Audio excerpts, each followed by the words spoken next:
V1 రకం అయితే మనకు చాకి పూలకు కానీ మన రేరింగ్ కానీ అన్నిటికీ అనువుగా ఉంటుంది. V1 రకం వేసుకుంటే చాలా బాగుంటుంది. మనం ఫస్ట్ ఒకసారి ఎవరైతే ముందుగా స్టార్ట్ చేయాలనుకుంటున్నారో తోట మీద దృష్టి పెట్టి డిపార్ట్మెంట్ వారి సలహాతోటి వాళ్ళు ప్రిస్క్రైబ్ చేసిన స్పేసింగ్ లో పెట్టుకున్నట్టయితే ఫస్ట్ తోట మినిమం ఒక 2.5 acres అంటే 1 hectare స్టార్ట్ చేసుకుని మల్బరీ ప్లాంటేషన్ చేసుకుంటే 6 నుంచి 7 నెలలలో మల్బరీ మనకు ఫస్ట్ కోత వస్తుంది. ఈ లోపు మనం షెడ్యూల్ నిర్మాణం చేసుకున్నట్టయితే ఫస్ట్ క్రాప్ ప్రాజెక్ట్ స్టార్ట్ చేసిన ఫస్ట్ క్రాప్ 7 నుంచి 8 నెలలు స్టార్ట్ చేసుకోవచ్చు. ఇంకా స్ట్రీమ్ లైన్ లో చేసుకుంటూ పోవచ్చు. 12 నెలల కాలం అంటే ఒక ఏడాది మనం ప్రామాణికంగా తీసుకున్నప్పుడు దాదాపుగా 10 నుంచి 11 నెలలు మన తెలంగాణలో అనుకూలమైన వాతావరణం ఉంటుంది పెంపకానికి కానీ మల్బరీకి కానీ.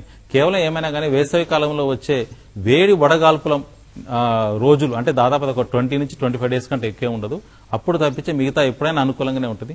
చలి తీవ్రత తెలంగాణలో సరే మాక్సిమం 14 అంతకంటే తక్కువకైతే రాదు. 14 degrees కంటే తక్కువైతే రాదు.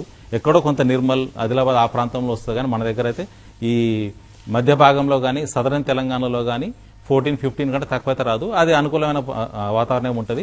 ఒక 2-3 degrees అప్పుడు బ్యాచ్ మనం ఏదైనా హీటర్లు కానీ ఇంకేదైనా బొగ్గు కుంపట్లు కానీ పెట్టుకుని కొంచెం మెయింటైన్ చేసుకున్నట్టయితే ఆ క్రాప్ కూడా తీసుకోవచ్చు. మనకు అంటే ఇన్ ద సెన్స్ మనకు 11 నెలలు అనుకూలంగా ఉన్నప్పటికీ మన పంట కాలం కేవలం 20 రోజులే కాబట్టి మనం ఎన్ని పంటలు తీసినా కానీ 160 రోజులే మన రేరింగ్ ఉంటుంది. మిగతా 160 రోజులు మిగతా కాలం మొత్తం మనం తోట పెంపకం మీద శ్రద్ధ వహించవచ్చు. ఈ 160 days మాత్రం రేరింగ్ మీద ఉండాలి. అయితే ఈ షెడ్ లో కూడా మీరు క్రాస్ వెంటిలేషన్ వచ్చే విధంగా ఈ ఫ్లోరింగ్ కూడా మంచిగా సిమెంట్ కానీ బండలు కానీ వచ్చే విధంగా శాస్త్రీయబద్ధంగా ఒక 4 షెడ్లు తిరిగి చూసుకొని మీరు సొంతంగా అవగాహన పెంచుకొని కట్టినట్టయితే మీరు ఆశించిన ఫలితాలు తప్పకుండా వస్తాయి. వేరే వాళ్ళ మీద డిపెండ్ అయితే మాత్రం కాదు. సొంతంగా మీరే ఒక రైతు స్థాయిలో రైతు దగ్గరికి వెళ్లి చూసుకొని వాళ్ళు ఎలా నిర్మించుకున్నారు, వాళ్ళు కొన్ని ఇబ్బందులు ఏంది, ఆ ఇబ్బందులు మనకు కూడా తలెత్తకుండా ఆ ఇబ్బందులని తట్టుకొని ముందుకెళ్లే దిశగా అడుగులేసినట్టయితే డెఫినెట్ గా ఈ ప్రాజెక్ట్ సక్సెస్ అవుతుంది. ఇదేది అద్భుత కల్పన కాదండి. తప్పకుండా మనకు ఆ వాతావరణం సహకరిస్తుంది. తెలంగాణలో మనం ముందడుగు వేయొచ్చు. ఇప్పుడు ఒక ఎకరం వరికి దాదాపు 60 లక్షల లీటర్ల నీళ్లు ఖర్చు అవుతుంటున్నారు కదా. ఆ రకంగా చూసుకున్నట్టయితే ఒక వరికి పెట్టుకునే నీరు మనం మల్బరీకి 2 acres మల్బరీ ప్లాంటేషన్ చేసుకోవచ్చు. అంటే నియర్లీ డబల్ అన్నట్టు. అట్లా ఆ రకంగా చూసుకున్నప్పుడు కూడా మనం వాతావరణాన్ని కాపాడినట్టు అవుతాం. ఈ మల్బరీ చెట్లు కూడా దాదాపు ఇయర్ లాంగ్ సంవత్సరం మొత్తం పొడుగుతన కూడా పచ్చగా ఉండి పర్యావరణానికి ఎంతో మేలు చేస్తాయి. అట్లే ఇవి ఆక్సిజన్ కూడా విధించి మన మానవాళికి కూడా తోడ్పడతాయి. ఎప్పుడు గ్రీనరీగా ఉండి చాలా ఆహ్లాదకర వాతావరణం ఉంటుంది. మనం ఓపికతోటి చేసుకున్నట్టయితే ఆశించిన ఫలితాలు తప్పకుండా సాధించవచ్చు. ప్రస్తుతం భారతదేశం 60% సిల్క్ ని మన చైనా నుంచి గతంలో ఇంపోర్ట్ చేసుకునే వాళ్ళం. ఎప్పుడైతే కేంద్ర ప్రభుత్వ విధానాలు మార్చుకొని లోకల్ వోకల్ అన్న నినాదంతో కొంచెం ఇంపోర్ట్స్ మీద కొద్దిగా అంటే బ్యాన్ లాంటిది పెట్టి కొద్దిగా వాటిని ఆపడం అలాంటివి చేసింది. రీసెంట్ గా నిర్మలా సీతారామన్ కూడా మన వచ్చిన బడ్జెట్ లో దిగుమతి సుంకాన్ని గతంలో 5% 7% ఉండేది 15 నుంచి 20% పెంచింది.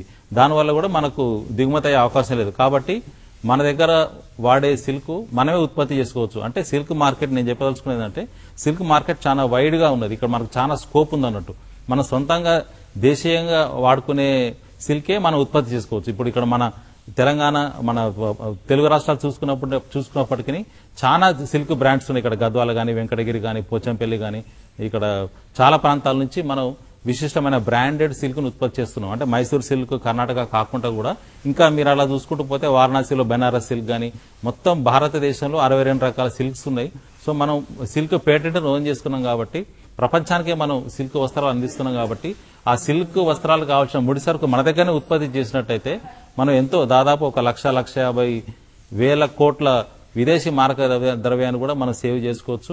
అదే కాకుండా అంటే ఈ చీరలు బట్టలే కాకుండా సిల్క్ తోటి ఎన్నో ఉపయోగాలు ఉన్నాయి. ఇవి యూరోపియన్స్ వాడే స్వెటర్స్ లో గానీ వాళ్ళ గరం కోట్ అని వేసుకుంటారు కదా వాటిలో గానీ ఇంకా కొందరు ఈ మ్యారేజెస్ లో వాడే వైట్ కలర్ గౌన్స్ ఇంకా పారాచూట్ లో వాడే దారాలు ఇంకోటి మానవునికి కూడా ఈ కుట్లు ఆర్థోపెడిక్ వాళ్ళ కుట్లు కూడా అందులో కూడా సిల్క్ ప్రోటీనే ఉంటుంది. అంటే మనిషికి కరిగిపోయే కుట్లలో కూడా సిల్క్ ఉంటుంది. అట్లా సిల్క్ తోటి ఎనార్మస్ యూసేజెస్ ఉన్నాయి.